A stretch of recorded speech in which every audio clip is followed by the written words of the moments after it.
So standard operating procedure, I won't go through every little bit because we have like another 20 slides to go through and I want to make sure I get through everything nice with you guys, but here are the basics. First, identify the process. I just did an example one, lead prospecting. Got to go find leads or people that could be leads, right? Next, we gather information. All right, what are the steps that have worked? Remember, it's hard to document a process you haven't done. You have to go do the thing and then you come back and go, what was I doing? And then what did I do? And then what was the result, right? So it's like, okay, we do all these things. Then we draft our SOP. SOP can take many flavors. It could be steps. It could be Google Sheets. It could be videos like Looms that you record and save internally, just well labeled and organized. It just matters that eventually you can hand the job to someone, or you could hand the job to an automation specialist or a developer and say, hey, can you make this not manual? And they go, oh yeah, let me watch the Loom video. Oh, I get what you're looking for. Here, I have a few follow-up questions, but notice how that isn't you 3 years from now going, I have no idea how I'm going to get on top of my sales process. It's like, well, start with the little things. Start with documenting it. What works? What channels work? Like, how does it function? Then again, we never assume we're right. That's very arrogant. We start by testing. We review and we test things. We go, all right, why don't we give this process to someone that isn't doing it every day and see what they do wrong, right? Hand it to your junior, hand it to your co-founder and be like, hey, follow this. And then you see them break step 3 and you're like, oh my God, I need to rewrite that way more clearly, because if I was to hand this to an admin, they wouldn't have known. I wouldn't be this deep. And now I have something that's being done improperly consistently. It's a bad outcome. Revise and finalize. Again, finalize, nothing's finalized. It's just current for now. That's every business. The business is only final when it's sold. That's when it's done. Until then, everything else changes. Implement and train. Just because it's done doesn't mean it's useful, right? You can have a whole workout plan written out, but if you don't go do the thing, it's great research, right? So that's why there has to be that effort to implement. And then you go, all right, which of these, for example, in Google Drive, you can see which files you have accessed recently. If I look at my SOPs and I see one hasn't been accessed in 6 months, my question is simple. Is it not useful? Does it only need to get activated maybe once every 6 months? Like, is there learning to be gathered here? But notice I got that information just by having it in Google Drive. Nothing fancy, just using simple tools that give me data to make decisions. Monitor and update. Again, this is one of those things where your first one's always going to be your worst, and then you're going to find a bunch of ways to do it, and you can very easily Google example SOPs. You can go to ChatGPT and give it a process that's applicable in your business and say, hey, mock up an SOP for me, and then use that as a base and then update.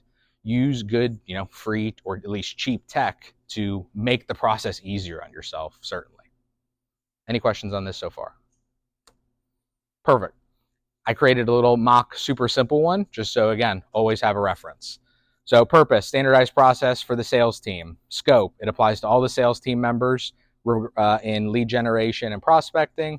Responsibilities, meaning, of course, like who has the responsibilities, sales reps and managers.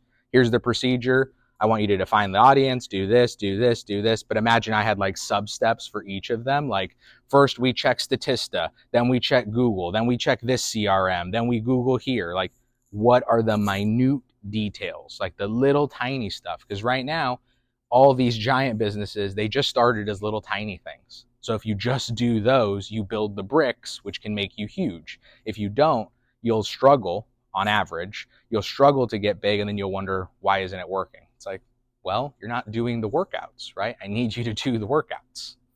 And then references, don't make people hunt for things. If it's like, hey, update this file, have the file linked there, right? Make it easier on yourself to come back, especially if you're the one that has to do the work for the time being. Perfect. Now we're talking, I mentioned traction, sales.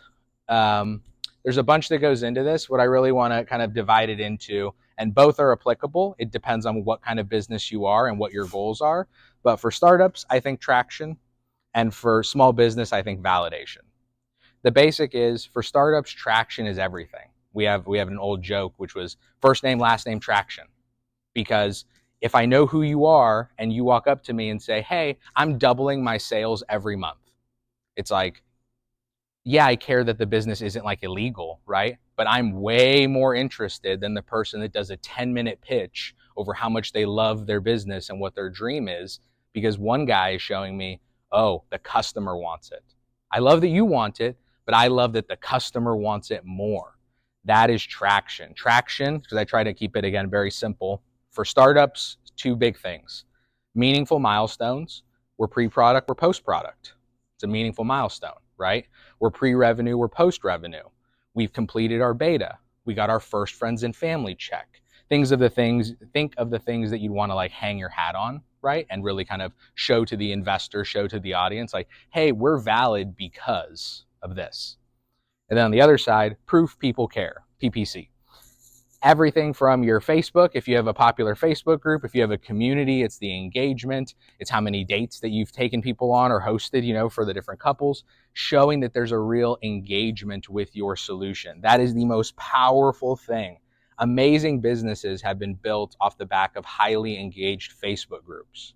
And there have been 100-page business plans built by PhDs that go nowhere. One had demand, right? You can still fumble with a ton of demand, but it's good to have a rich source, right, where you can grow from. On startup side, this has tons of uses. Internally, it's validation, right? Because if people show that they really want your product, that's going to keep your spirits up when times are hard and you don't have funding and you're struggling in this. Capital raising, of course, investors are risk averse. You think investors are risk inclined. Investors want to reduce risk. And if you want proof of that, it's just, all right, why do more investors come in the more investors come in, right? You get 0, 0, then you get 1, then you have 3, then you have 10. Well, because 1 came in and that reduced the risk. Then 3 came in and that reduced the risk for the other 8. And then risk continued to kind of get reduced, which gave confidence, which let them write the check. They're trying to reduce risk because remember, everyone is pitching them a $1 billion company. So it's not about, is your company enormous or could it be huge? It's, are you planning the risk associated with it? Are you thinking through things? Do you have real demand? Is there a real market for what you want? And then internal, of course, always good to have traction because you're acquiring customers. It's a good thing. On the small business side, a little bit simpler, but again, it has its focus. First is customer satisfaction. This assumes you're already doing your offering. If people don't love what you're offering, it becomes hard to sell that. It becomes hard to get referrals. It becomes hard to market that. So making sure that first and foremost, like, would they rate their happiness with your services at a 5? And if not, why not? What would make it a 5? Is it getting married, right? Is it some financial return? Is it some piece of information that's critical? How do you make them go, oh my God, this is amazing? You see all those videos on Instagram of like companies showing their customers and their customers are jumping for joy. It's because they waited. Some of them are staged, fine, of course, but some of them they just waited. Like I have a buddy that runs a fitness startup. He does up his product, and guess when he does interviews? At the end of the race, when people are on the high of having won the race or like being excited, because then he goes, hey, what'd you think? And they're like, I love it. It's the best. They don't even know what they're talking about, but they just still love it. He uses that moment to capture the energy. And then guess what? I see that all on his feed and I see thousands of people engaging. He could have interviewed them before, but they're in the zone and they're doing this. He interviews them after and he found the moment. Sometimes that little pivot can change everything. And then market presence. It's always, it's the classic. What's the number one reason people get the lawyer they get? Because they know their name. People hire people very often because they just have like the blatant knowledge. That's why lawyers do billboards. They know that it's not going to be super direct ROI, but they know if someone goes, oh, Lerner and Rowe, da, da, da. Like if they remember that, the odds that they're going to at least give their website a Google if something happens, pretty high, right? They have the budget to play the long game. We're playing a shorter game, right? But in the early days, especially if you're a post-revenue small business, you can start to build that brand, whether it's sponsoring events, doing digital or physical billboards, being in the community, right? But showing that brand, it's a good way to, again, start to build that base because this is not a scale in 6 weeks type deal. These are scale over the next, 6 weeks, 6 months, 6 years, sell the business, be happy, whatever you want. But this is that infrastructure type planning that we're looking at. The main uses, it just goes on, but the big 3 helps you with sales because more happy customers means you can go convert more happy customers. Helps you at marketing because you can show off how many happy customers that you have. And it helps with business development because you go, hey, you should refer all your people to me. And they go, why? And you go, well, look at how many happy customers. Don't you want your customers to be happy? And we'll give you a kickback. And again, not every business deal is just that, quick, but that's the idea of it, that you're bringing something of value, not just, hey, look what we could potentially do, but hey, look what we've done. Look at how happy people are, and look at what this could do to your audience, to your customer base, whatever it might be. Fundraising 101. It's good to appreciate this, again, even if you don't intend on raising capital, because a lot of startups and a lot of small businesses at least consider it at some point, especially if you're on like the high growth mode. So I'll just give a high level of this. So first is setting the right expectations. Money will not solve your problem. I wish it would, but the problem is just throwing money in the account doesn't mean you're going to invest it well. Doesn't mean you're going to hire well. Doesn't mean you're going to build things people want. Plenty of people have got plenty of funding to hire plenty of salespeople that have delivered no sales. The funding was not the problem. If they would have had half as much funding and one sales guy that worked, they would have ROI. They'd be able to hire another salesperson off the back of the first one. They didn't need the money, or they needed it far less than they probably conceptually thought they did, because again, everyone needs the money. There's never enough money for the funding and for the investments, but again, that's not the excuse. We just go, what can we do? What is the optimal play that we can make? Next is how much capital. And the way to think about this is, what is the least needed to the next milestone? So if you're thinking of raising money, you're talking to the investor. The investor, whether they say it formally or not, is thinking this: how much until the next meaningful milestone that shows me there's less risk? Meaning, if you get from pre-revenue to post-revenue, that's less risky.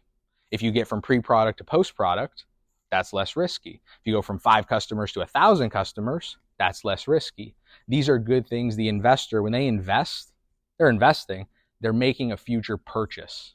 They're buying something in the future. And that purchase is, hey, I want you to go do this, this, and this, which are good signals to me, your business, the market, that you're going in the right direction. And then from there, it could be that you need more capital, could be that you need more growth, could be that you need more operational support, whatever it might be. But they're trying to set a finish line. Most, or a lot of founders, I should say, go, I need to raise $1 million. And I go, for what? Over what time? Where's it going, right?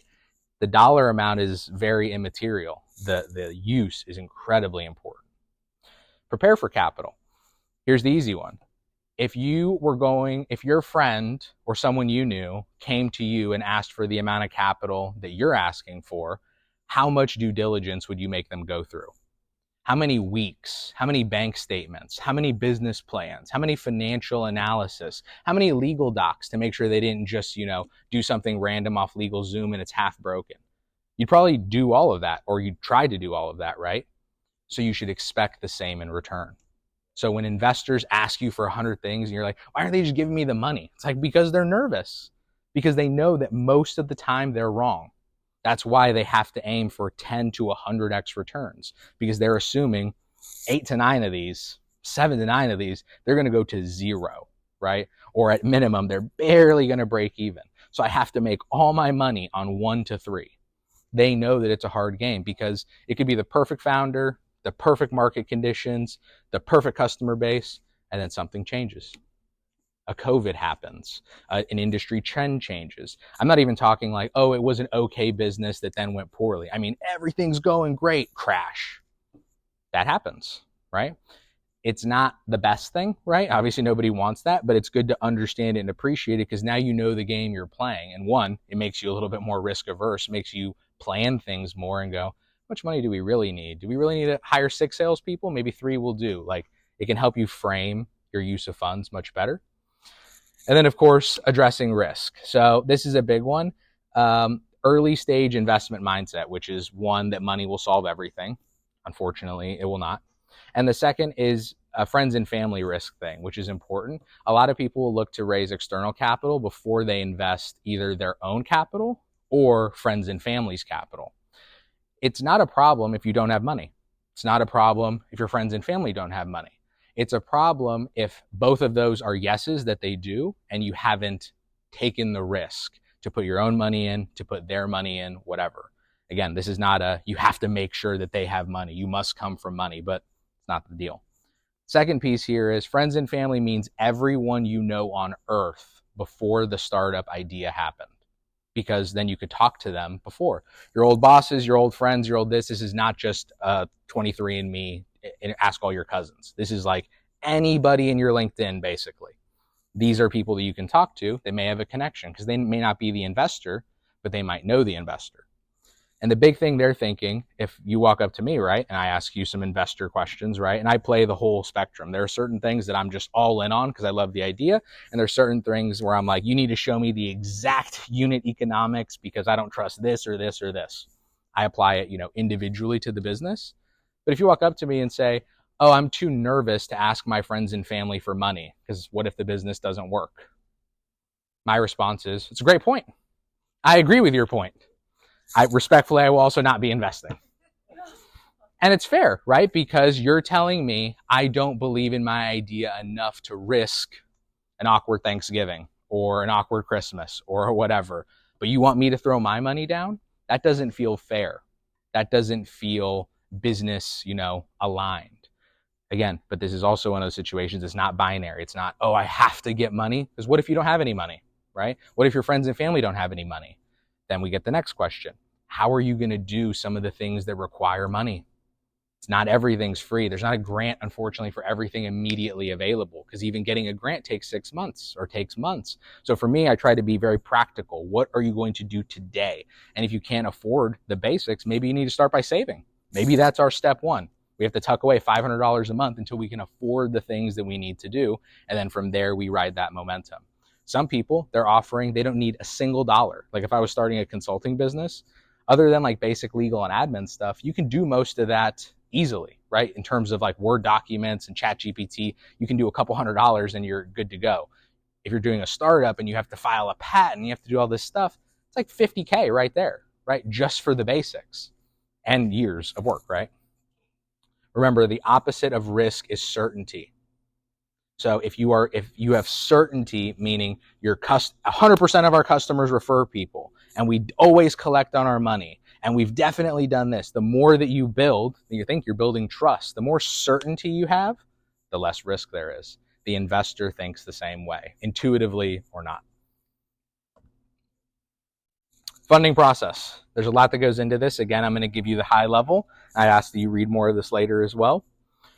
Preparation and planning. This is all that validation work, right? So it's one of those, before you go talk to investors, again, you can go network and go do this and do that, it's fine.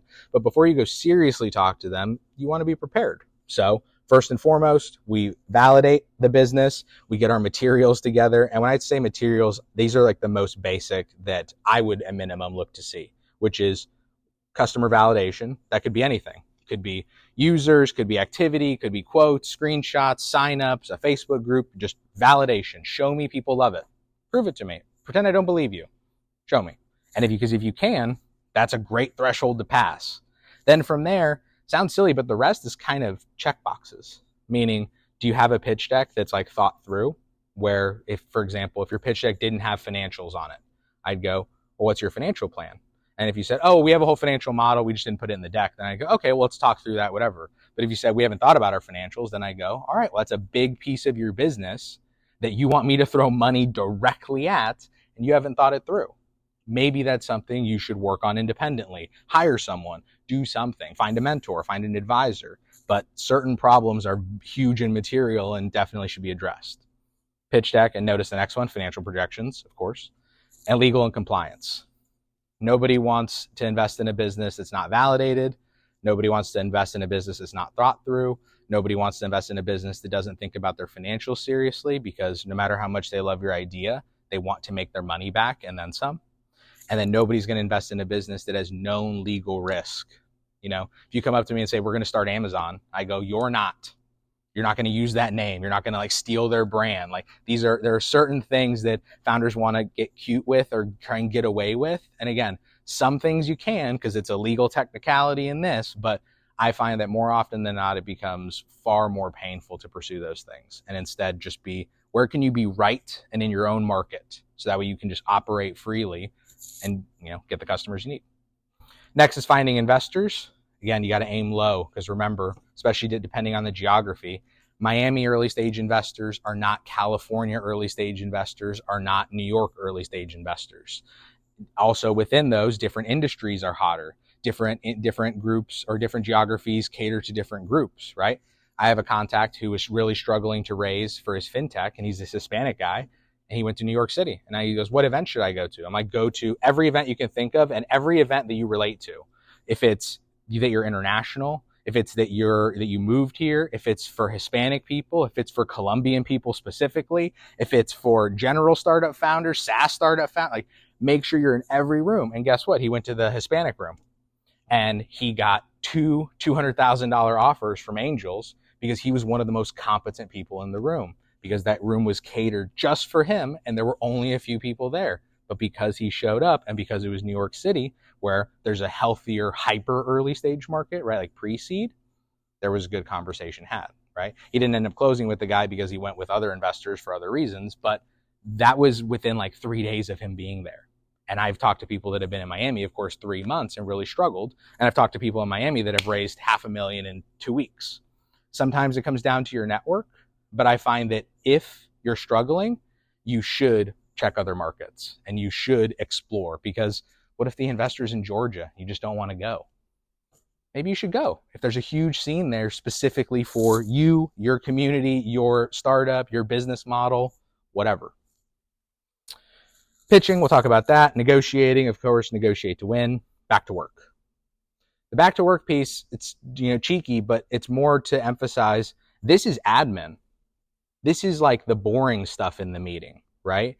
A lot of founders live and die by fundraising because, of course, it's in the news and it's this and that. But fundamentally, the investor's name on your cap table doesn't make you make more money. Your customers aren't buying because Andreessen Horowitz is in the investment. Customers are buying because they like it, because they saw a review, and because their friend mentioned it casually while they were at a bar. These are the things that are great, right? And those investors are way happier if you focus on that, because that, of course, grows the value versus you just being Joe fundraiser. There's a good thing that it's always important to think about. A lot of founders see other founders raise like $5, $10, $20 million. And they go, that is a winner. And I go, well, I have 2 thoughts on that. One, I have insider knowledge just because I've seen it and been a part of it. I've seen businesses raise tons of money and be out of business the next year or within 2 years because they mismanage it. They don't understand their customer. Bad things happen. So big money doesn't always mean big success. If you don't believe that, look at every startup failure on front of the Wall Street Journal and how much money they raised. Clearly, they weren't the big winners, right? Just because they had $100 billion in funding. That's not how the story goes, right? So that was the, I lost my train of thought on the other point I wanted to make on that. It was, I'll come back to it.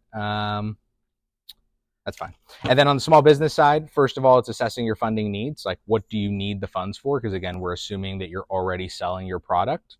Explore your funding options. Typically, if you have a small business, right, remember, investors look at your business. If they look at a startup, they're looking for you to sell it.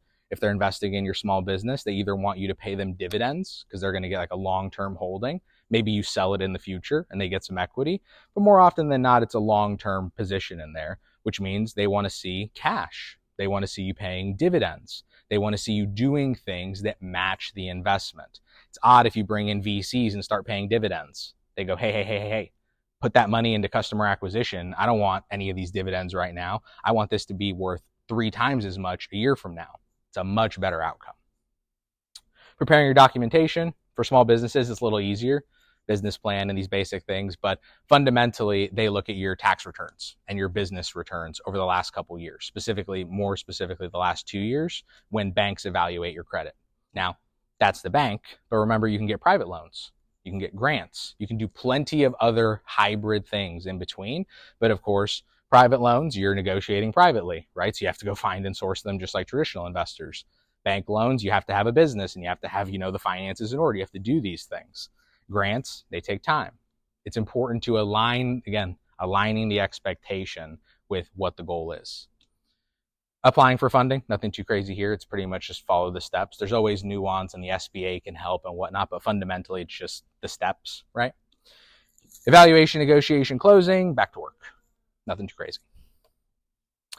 Problem validation. So I bring this up because a lot of people want to jump straight to sales before they really are confident that they understand their problem.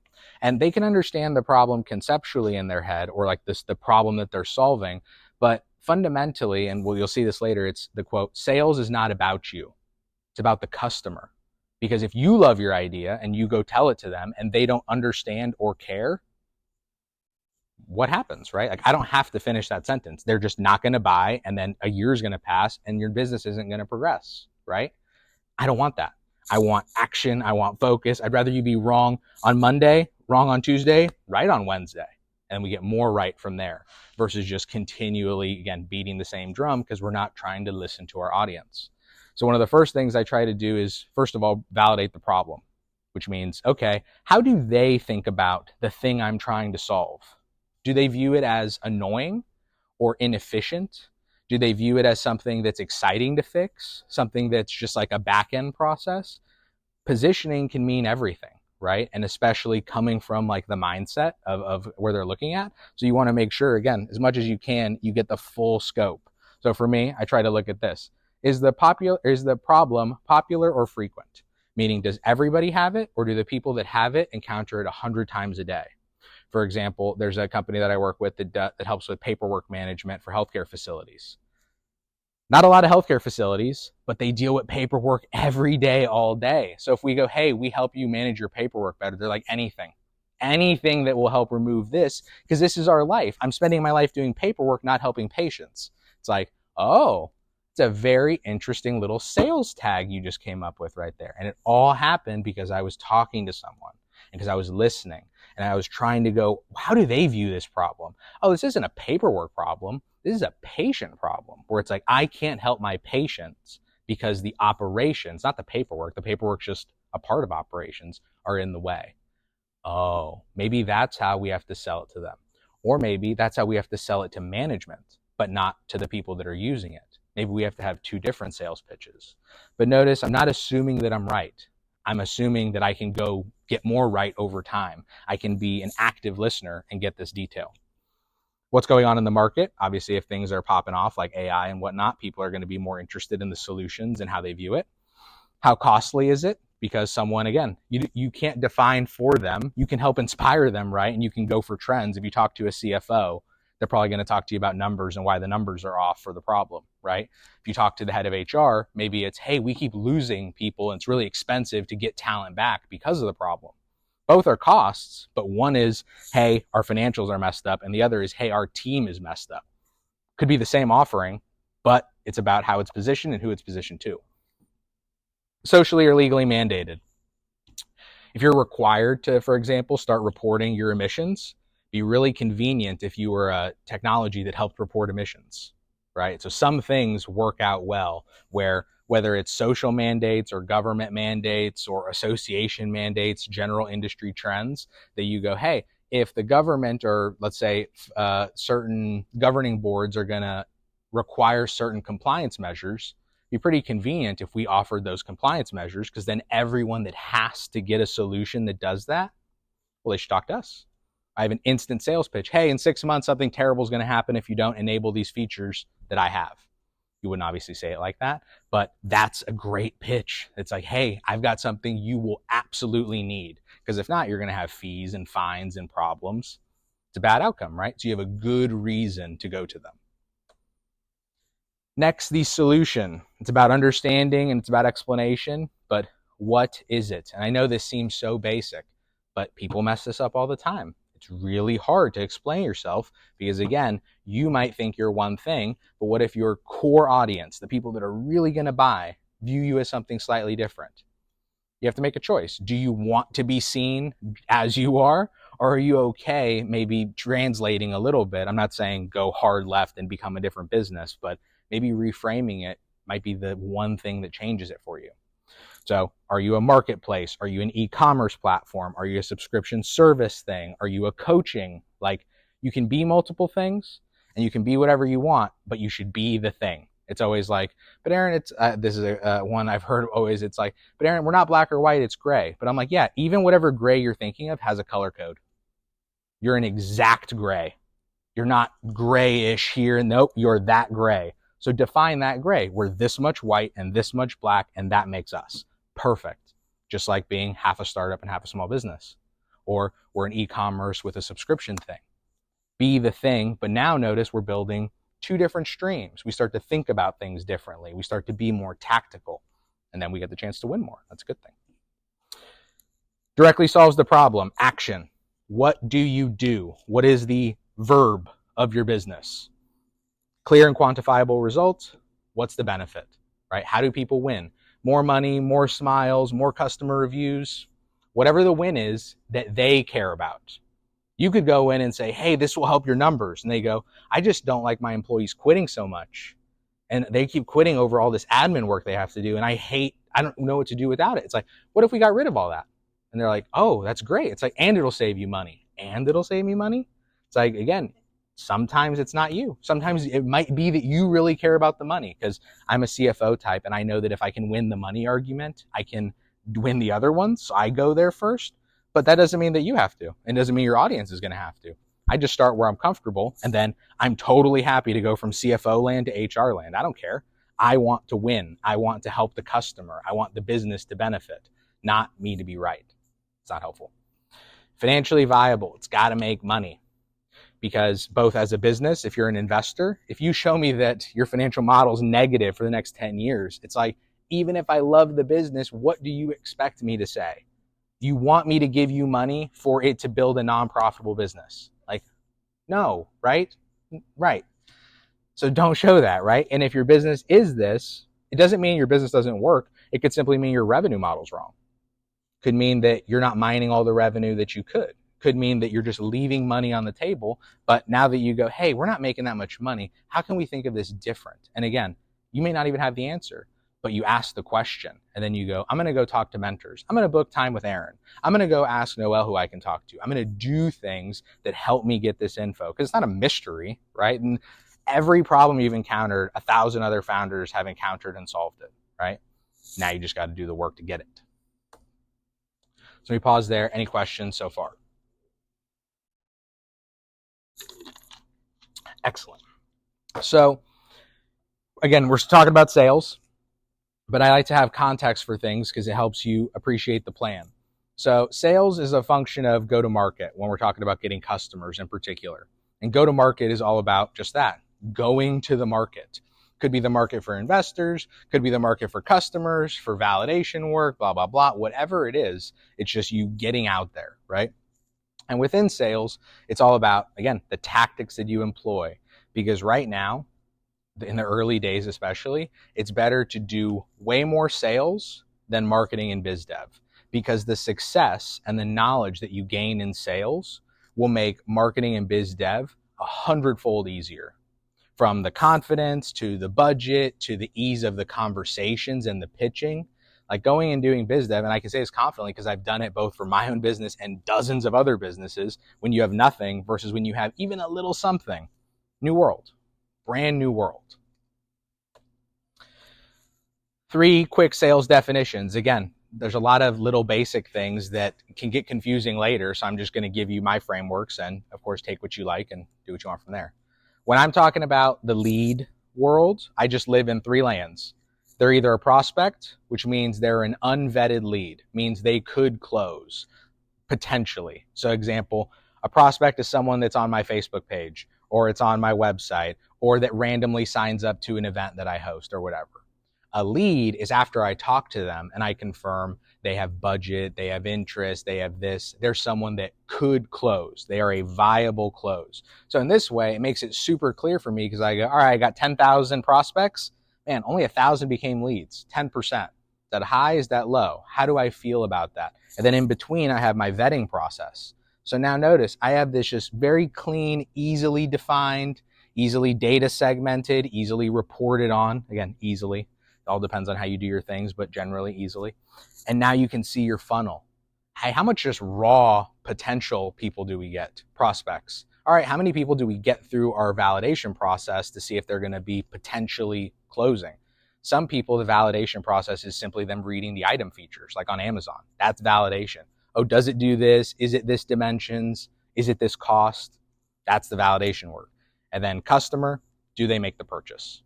So in this way, again, I like it because you can get to MQLs and SQLs and do all like the specific sales stuff, but I like my MVPs.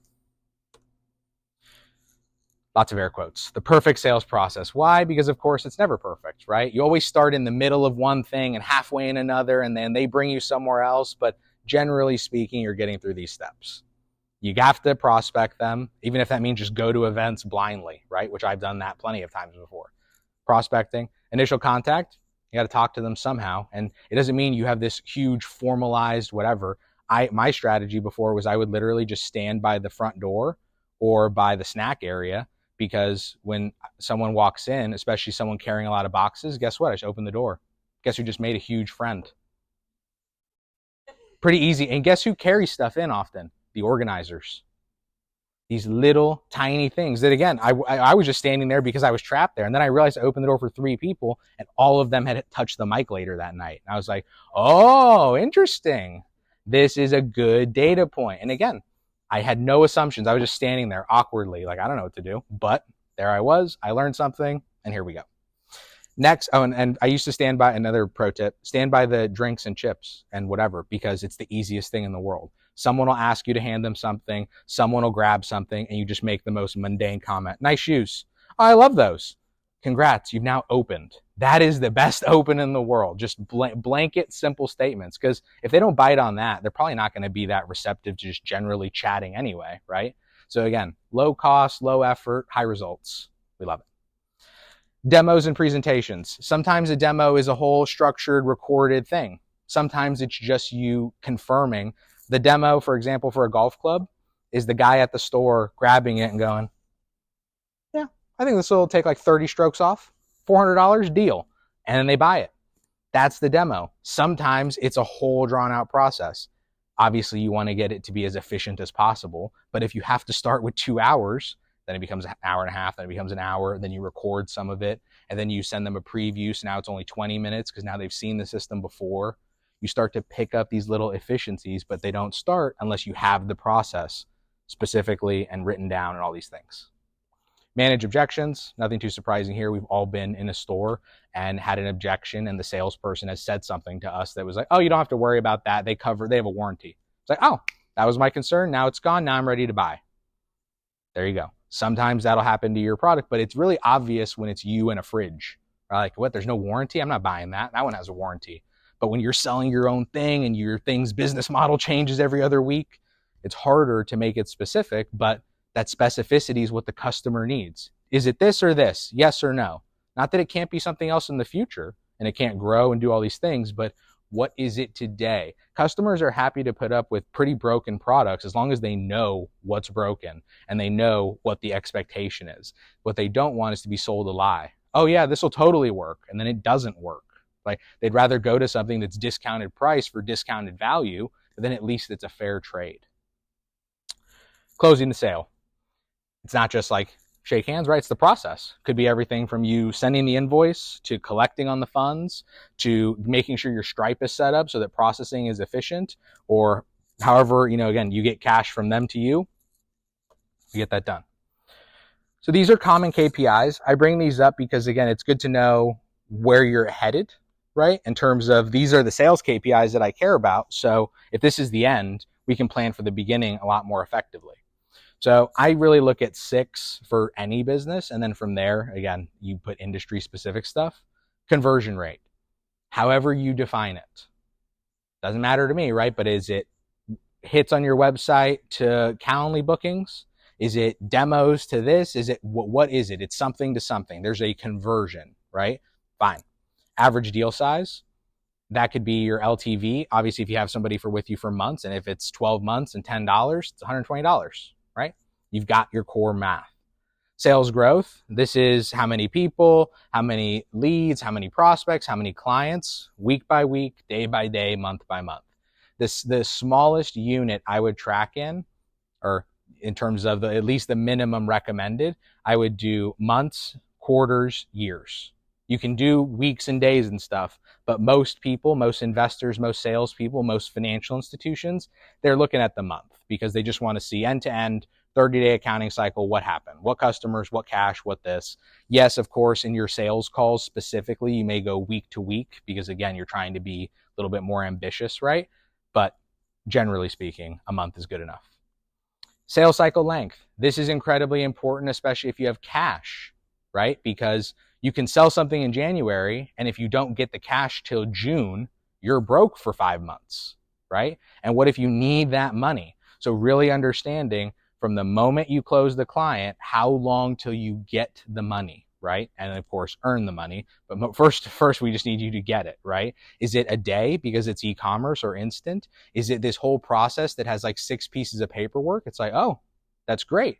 Now is a time to optimize those paperworks because ideally, at minimum, clients should be able to close in the morning and get, say yes in the morning and close in the evening. If they can't, there's probably a holdup somewhere that can be improved. Lifetime value and CAC, these aren't crazy. These are very common metrics that you'll hear all over the place. Lifetime value, how much revenue from one customer over the lifetime on average. So again, if a customer's with you for a year, it's $10 a month, it's $120, easy.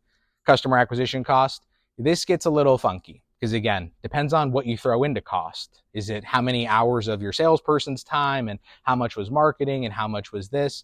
I just try to keep it simple. If I bundle all of my sales, marketing, and biz dev people and all of my sales, marketing, and biz dev tasks, I put them all into, one chunk. So I go, this is my go-to-market. Because if I fired everything here, I wouldn't have sales. I wouldn't have marketing. Like, these are the drivers. This is everything. Now, could I just look at it excluding the people? Yeah, but I'm paying the people, aren't I? Right? And if your whole ROI, like if you pay $500,000 for your sales org and it doesn't at least make you $500,000 all in, there's a problem, right? Whether it's the people or the systems, problem. So I just look at everything because you may as well. Customer segment information. Again, we're talking sales, right? And sales is specific. So when you're talking about a customer or you go, hey, Aaron, we're looking at targeting this specific market. I go, great. You should try and know as much as you can about them, knowing that it's going to change, knowing that they're going to change, right? Plenty of things will change, but that doesn't mean you can't have as much knowledge as possible right now, such as their demographics, psychographics, buying motivations, pain points, preferred channels. Again, I won't read them all, but you'll notice 3 are in red because they're especially important. Buying motivations, why do they want to buy? Is there a lean forward? Is there a will coming from them already that you can just like hook onto? For example, people that are incredibly frustrated and poor at time management. Oh, it'd be great if we sold this motion thing. You guys have seen ads for that where it like rearranges your calendar and stuff.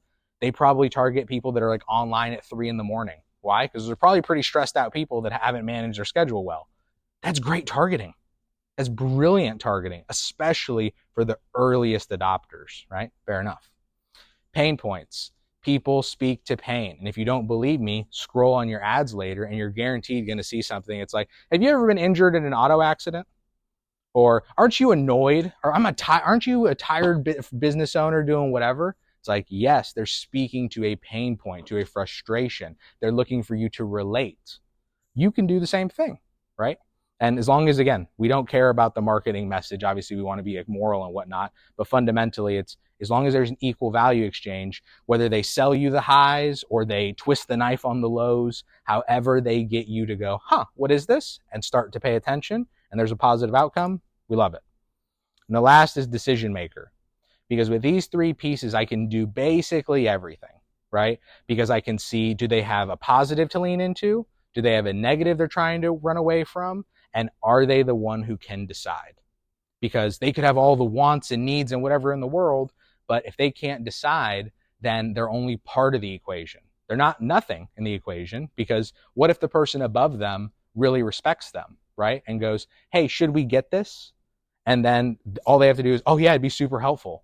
Well, yeah, your whole sales process was this, not this guy, right? That said yes, but if you didn't take your time here, and remember, you can't see the future, so you have no idea. You just have to do this 1,000 times and you go, hey, we never actually end up pitching the manager. We always end up pitching the junior vouches for us for the manager, and then we close. That means we should make our junior pitching process way better, because that's where we win. But notice we didn't assume, we weren't better than, we built the process brick by brick. Top 3 research methods. One is bright and red, of course. So first is surveys. Please don't do this. That's all I'm just going to say. Please don't do surveys. Not because they're not valuable, but here's the problem. At the earliest days, they give you the lowest resolution view. They don't give you the customer's eyes. They don't give you the emotion. They don't give you why they really care. And the problem is surveys are super helpful, but you have to ask the right questions in the right ways at the right time to the right customer, right? Because if you just hit someone with a survey, I just ask you, how many surveys have you lied, ignored, filled out improperly, or otherwise skipped in your life? The answer is greater than 1, right? Which means you're going to be dealing with that from your customer, right? And it sounds silly, but all those 100 data points that you get, someone walks up, and I've had this happen plenty, right? And trust me, I would love to just do the survey. Don't you think I'd want to do the more efficient route? But I go, all right, you say you know these things. Have you gone and talked to customers? And they go, no. And I go, well, please go do that. And then they go do that, and they go, my data was wrong. And I go, no, the data was not wrong. The data was just bad. And that's fine. But now you have real information. And now when you go run those surveys, I bet your questions are better. I bet the way you frame things are better. I bet you ask half as many questions and they're 3 times as more valuable. This is amazing. But it only comes sometimes because you try the survey and you think it's great and it fails. Sometimes you do it the first time and it works amazingly. Great. I'm not saying don't do things, but putting all of your eggs in one basket or assuming that the lowest effort, lowest touch solution is going to work. Generally speaking, the more annoying, frustrating, bothersome, whatever it is in startup land, the better decision it is to do. You don't like doing customer interviews? Sounds like you'd benefit from customer interviews. You don't like finances? I bet you probably aren't comfortable with your finances and you own your business. So eventually you're going to have to talk to the CFO. You want to be able to have an intelligent conversation with them, right? For your sake, for the sake of your employees and your customers. If you don't do these little educational pieces, it becomes much harder to do those, big boss things later. This is part of it. Market research, again, this is some of what I talked about during the first week. If it can be Googled, it should be Googled, right? Because you can know this stuff. So it's a good thing to know. It also helps you pick up on trends, pick up on language. How do they frame problems in their industry? You'll read 2 or 3 posts or things on Reddit or things on the internet or have conversations, and your language will change. You'll start using their phrases, their little buzzwords, and that's perfect. You're getting like acclimatized to selling, right? But it comes because it's a natural thing. Eventually, sales just becomes, oh yeah, we solved that problem.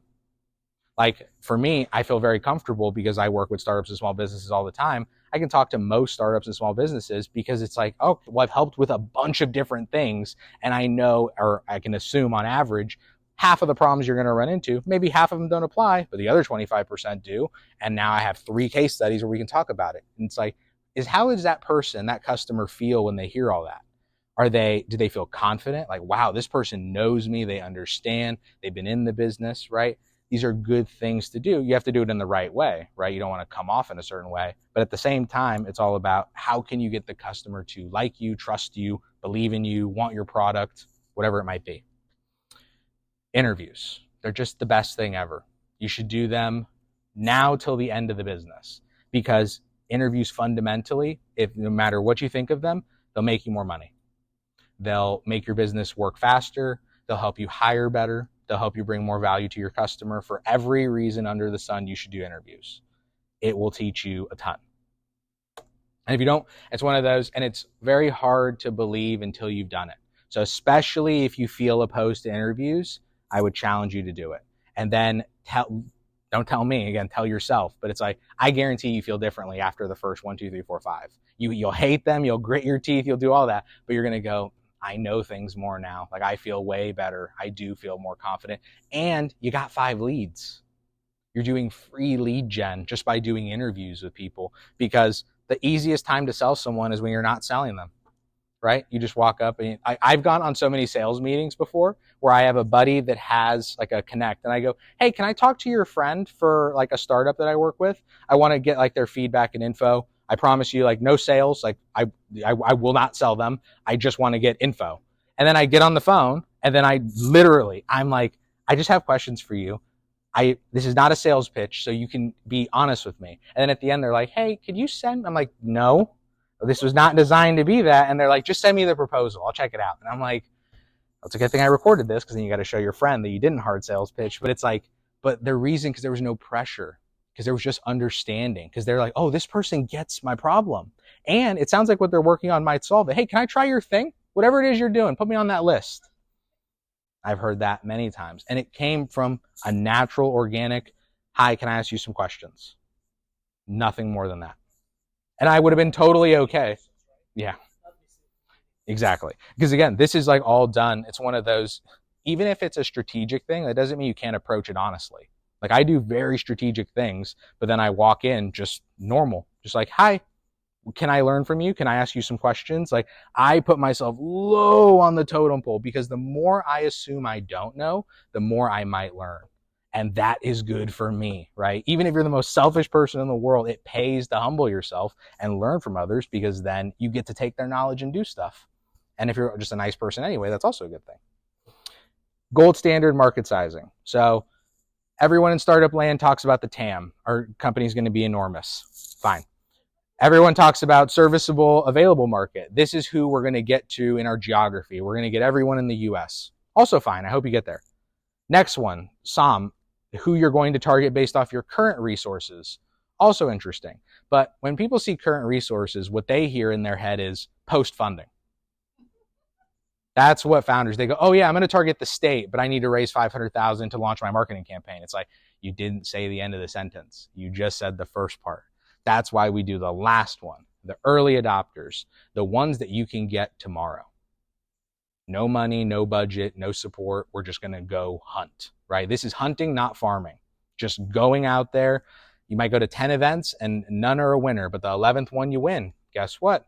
It's going to get better. It'll get more efficient, but you got to go through those first 10 that are bad, and then you get the win. Early adopters. So if you go, Aaron, I'm thinking this market, I'm going to go smaller, smaller, smaller, smaller. If it's 10 people, great. Get those 10 people. Then we'll expand to 20, then 50. I'm being like hyperbolic there, but I mean focused. How old, what state, what type of business, what geographies, like where, who, how are these people?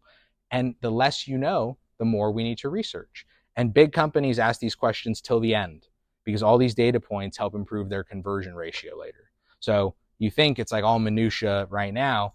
A year from now, when you start making bigger decisions, you're going to go, oh, we need to do this one. It's like, why? Just trust me. Our customers are going to want that one on the left.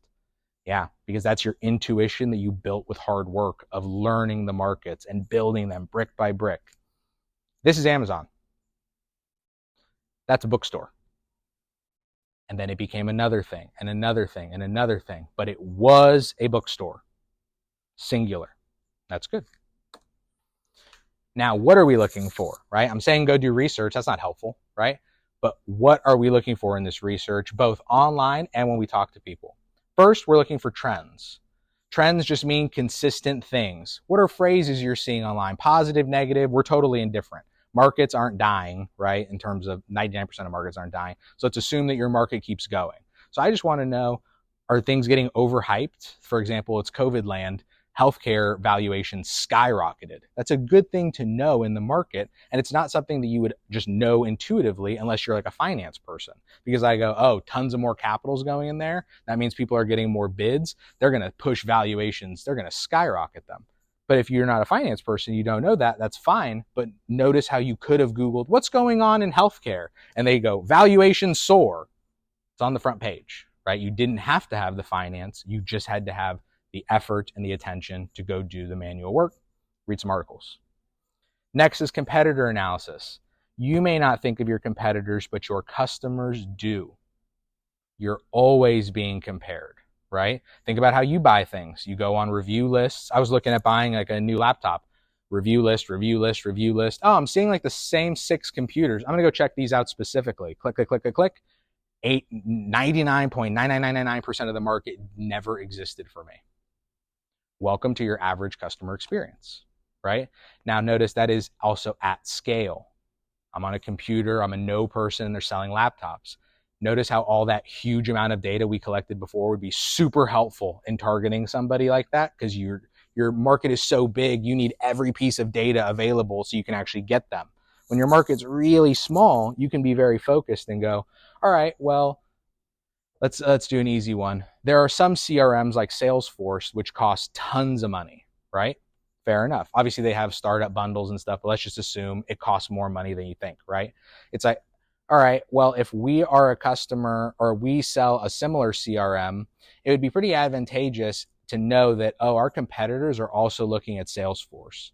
And what else are they looking at that's similar to Salesforce? How does Salesforce sell itself?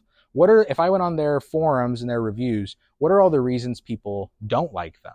Are any of the reasons that they don't like them things that I have to the positive or negative? Meaning, oh, I also have those things. That's not good. Or, hey, we don't have any of those problems. Or we've solved that. We've solved that. Guaranteed there are people using Salesforce that don't want to be at that point. And they go, hey, if you're a Salesforce user, now guess what? Every person that's got Salesforce that's on their phone goes, oh, we use Salesforce in my org. Click. You got their attention right there, right? Are you frustrated with this? And they go, yeah, I hate that it can't do that. Where'd you get that info? From those interviews that you did. Where are they seeing this? As an ad, right? You see how the info, we're just funneling and recycling over and over and over with design. Info, recycle, design, right? Strategic positioning. How do you want the customer to think about you? Are you luxury? Are you discount? Are you buy once for lifetime, where it's like a middle ground? You know what I mean? How does someone think of your opportunity and what you're bringing to them? When I buy like a high-end laptop, right, I'm buying because I don't want to deal with messing with it for 5 years. So I'd rather spend more money, get something that works, and just be happy for 5 years, not be cheap and do this. So the market knows that, right? My Google ads know that, and they show me those things. It's a good thing. BANT. So this is a very common sales framework. If you haven't heard of it before, it's a great one because, again, there's so many ways to do sales. I just try to keep things very simple. And again, you tweak, you adjust, you find what works for you over time. Budget, authority, need, timing. Because if you have these as all yeses, you're probably in a pretty solid spot, right? There can be other external factors, but do they have the budget? Yes or no, right? Do they have the authority? Are they the decision maker? And remember, there's a difference between the value receiver and the value decider, right? So you can have a manager that signs and says, yes, we get that, like a CTO, but the end user's just, a sales rep, right? It's like, all right, we have to think about both of them and make sure that even if this person loves it, or if this person really loves it and goes, this will triple my sales for sure, I want that quote to get to the CFO, to the CTO, and be like, hey, your salespeople say they want our stuff and it'll help you make you money. Like, dude, like help me help you, right? It's a great place to be. Need, do they have it? Obviously, the best thing in the world, the perfect startup problem is you're selling water to someone that's on fire. That's the best analogy because it's crystal clear what the problem is. The demand is quite high, right? They will spend any amount of money, right? Because the pain is severe. Now, obviously, we're not literally selling people on fire, but guess what? You talk to an organization that missed its numbers last year because of costs that your software could fix. I smell smoke, right? Things definitely can work, but you have to know how to position it properly. And if you don't, that's when you can run into some issues. And the last piece is timing. A lot of people struggle to close people, especially at the end of the year. Why? Because people are on vacation. People are doing, religious activities. Here's a great one. A lot of startup founders struggle to get investors in the summer. Well, not for nothing. Most investors have bread and it's quite nice to travel. They leave, right? And then it's like they don't want to be deciding things. In the same way, if the budget ends December, right? Do you think they're not going to pull the trigger? If you're telling me we're opening our round in November and we're definitely going to close this huge VC. I'm not saying like friends and family where it's highly negotiable and it's just a contract and it's all about if you can get to them before they leave, right? I mean like, oh, we're targeting all these funds. It's like, well, are you appreciating how long their process is and that it's end of the year and they probably have already allocated their fund? Do you know which of their funds are still investing? Because they don't publicly report how much money is left, right? These are things that can be learned sometimes by scouts or insiders. Sometimes you just have to talk to them and learn. That's why it's especially a good idea to pursue investors basically January to now, because you've got the most calendar time to start engaging them. The latest I would go is probably like 3 months before December. But even then, I don't want to try and close in December because people just, they travel, they don't want to work. It's the end of the year, whatever. So 3 months before November, right? This is how that knowledge helps you plan, right? Because guaranteed, it could be a friend of yours had just mentioned, oh, we're going to launch our thing in November. I think you shouldn't, right? I think you should do it a few months earlier, and we should work like hell to make sure that happens because professor said you're going to lose money. It's like, yes. The ideal sales and pitching persona, right? Just because you're doing a thing doesn't mean you're doing it well. How you come off, especially in sales, really matters, right? So these are the things that I have noticed on average. May not be true for you, may not be true for your process, all these things. I just want to give you the averages, and then you can apply it, test it, whatever. Confident and knowledgeable, right?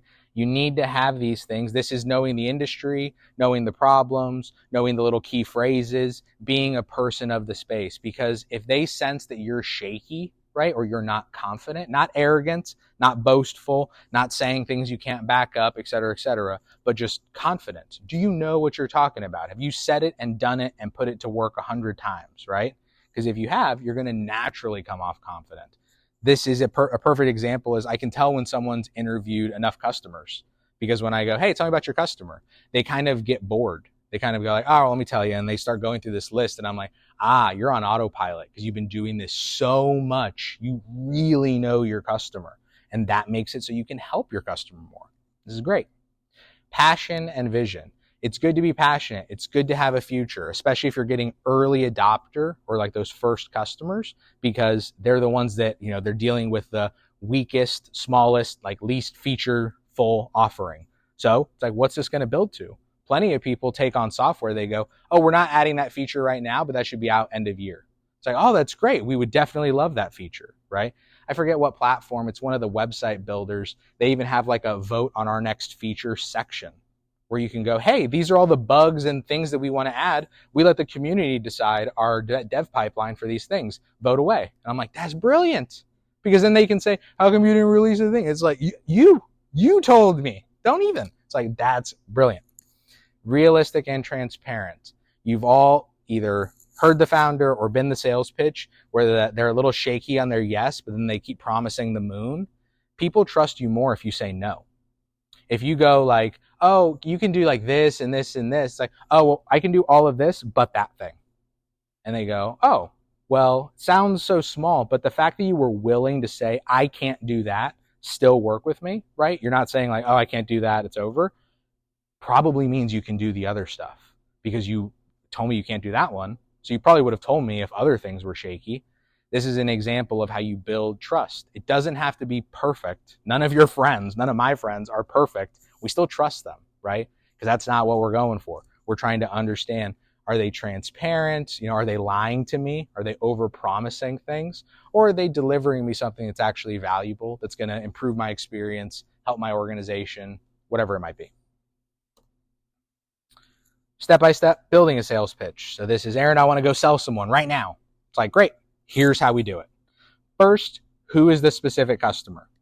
And you're going to go, it's this person. I'm going to be like, more. I want like every thought you have on the type of customer segment. Wants, likes, hates, that whole key demographics thing. Just paragraph it, right? Write out everything you know. And then we go, all right, where are we going to find this person, right? Because we start with that key information. Second is, what are their specific needs and pain points, right? Those two focuses. What are the things they want? I want this job done. I want to help patients. I want to make money, the investor, right? Pain points. I don't want startups that can't promise that keeps promising the moon. And I don't want software that's Salesforce that costs me so much more than I need. It's $1,000 a month, whatever.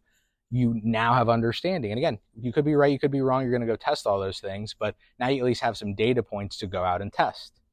Third, what is your value proposition for this segment? How your offering solves their problems, right? Meaning you guys have lots of paperwork and we've created a solution that helps manage that. That's the action. Notice that's just action. Who knows what happens after that? Which, here's the result, lets you focus more on patient care. Action, impact. We help you manage your back end so you can focus on care. It's like perfect because you've connected the action with the result. And now it's just a question, is that action and result of interest? Do you want that?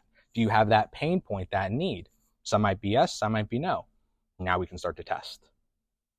So I would, the way I do this is literally in just Google Docs, answer all these questions, 1 to 3 sentences max. The reason I say max is because obviously do your big paragraph dump of customer segments, but fundamentally it's, I want you to be able to say it airtight.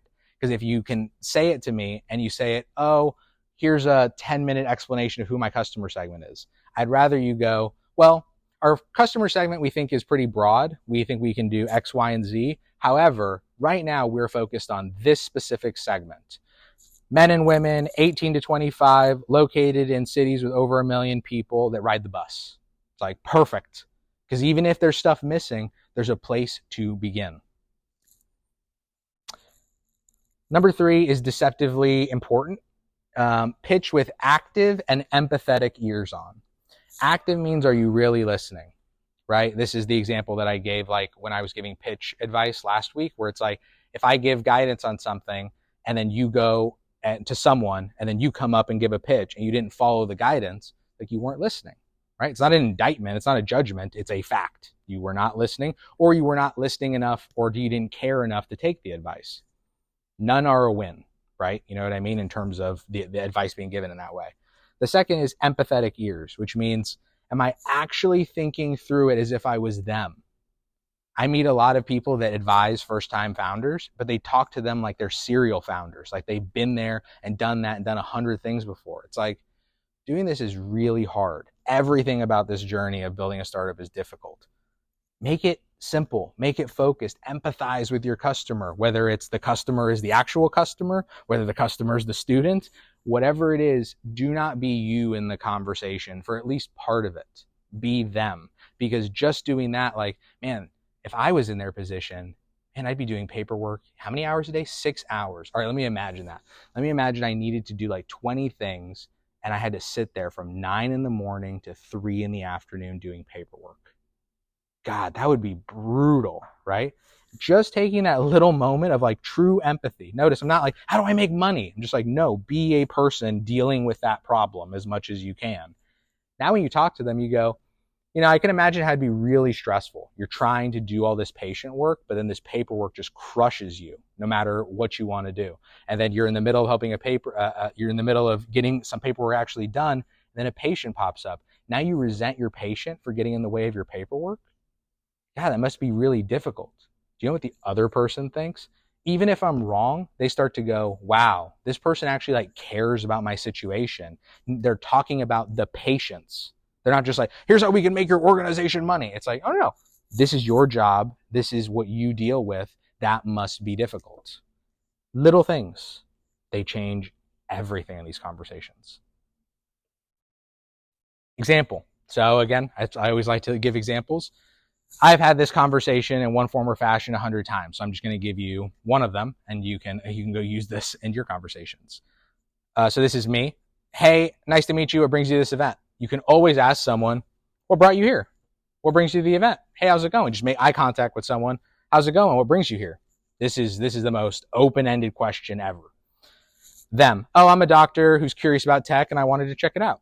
I've had this exact conversation with many doctors, actually. Next, I go, oh, and they're like, oh, what brings you here, whatever. And I go, oh, I work with startups, whatever. I like these events. It's always great to meet other founders and people in healthcare. Other founders, people in healthcare. Zzz, I'm fishing, right? That's bait. That is bait right there. Oh, you're in healthcare? Right? I wasn't in healthcare, but I had a company in healthcare. Close enough. So it's like, sort of, right? Haha, notice we're building rapport. I'm actually a person, right? Like I'm doing person things. I'm just hanging out in an event. Like, remember, I didn't strategize. I didn't know who this person was before I talked to them. Just open. Oh, hey, what brings you to the event? And I'm just listening with active ears on, with empathy. Like, is there something for me to do here, or is this just a friend? If it's a friend, great. If there's money to be made, if there's an opportunity, there's an introduction, great. I'd love to see it. But if not, what, I can't be nice to someone for 60 seconds? Like, come on. So them, and here's 2 answers that they could give, and I've received both of these. One, oh, I'm actually in that field myself, or I have a buddy that does blah, blah, blah, blah, blah.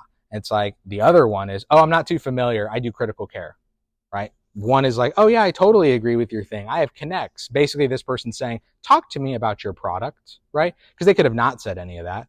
The other is, oh, I'm a clinical care doc. So it's like, oh, that's interesting, but here's what my focus is. Great. So now my response per the two above would be, oh, you are very nice. Hopefully your buddy doesn't run into our client's issues. Very soft, right? Then it's like, most of our facilities struggle with patient follow-up. They end up getting, and then notice I'm not pitching a product, I'm just telling you. It's like, hey, most of our clients, they get these patients, they get them to come for the first week, they never end up coming again. They lose basically like 90% of their revenue. I can't imagine trying to run a business like that easily. That is a human explanation, right? It's not, did you notice that 8%? It's like, no. It's just like, oh yeah, it sounds like hell. Exactly. Or the other side is, it must be, again, notice I'm not just going to pitch. He said a thing. I'm not too focused. I focus on critical care. That must be quite the daily adventure to have that job. And I've made that lame joke. Basically, when injuries take place, the rehab facilities cover it, but they fail to follow up. Notice I'm giving like very brief education. And notice it's like 2 sentences. I'm trying to give the least amount of words because I know if I just keep talking at this person, they're not going to be interested. How many times have you gone to networking events where you see 2 people talking and one just keeps doing the look away, right? Keeps trying to see, oh, is there someone more interesting to chat with? Or I'm just not in this dialogue. It's like, that's part of active listening and trying to see what's going on. And the last piece is next steps. So assuming the conversation is positive, a lot of people are scared to just say something in terms of like, they're scared to end a conversation at like a networking event or do this. You just got to do it. You just got to do it and be polite, right? The simplest is, hey, this is great connecting. Could I grab your info? I'd love to have a follow-up. That's it, right? But some people relax when there's a definition. When you go, hey, sorry, this has been great chatting. I'm going to do a lap. I'm going to go talk to more people. I'm going to do whatever. The response is always like, oh, okay, great. It's a very easy sell when there's clarity. The problem is when the conversation just kind of patters out and then you start to like drift away slowly, like in the same event. You've seen it happen. If not, you're going to go to events. And I know because people tell me that have been taught by me, they're like, I feel like I can just hear you in my head. Like, look at them. They're not introducing themselves well. It's like, yes, you have to do these things. Post-pitch follow-ups. A great pitch is wasted if it's not followed up. Always. This is the 10% kills you, right? If you don't do it well. First, timely and professional. Just always be professional because even when people aren't judging you, they are.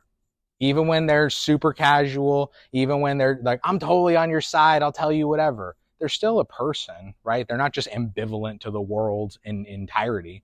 They have to have a perspective, which means if you're cursing, if you're being rude, if you're being too casual, if you're not treating it like it's at least a conversation amongst equals, if not a conversation with like a client or someone that you should respect in some small fashion, sends the wrong signal. Because again, you send a too casual an email.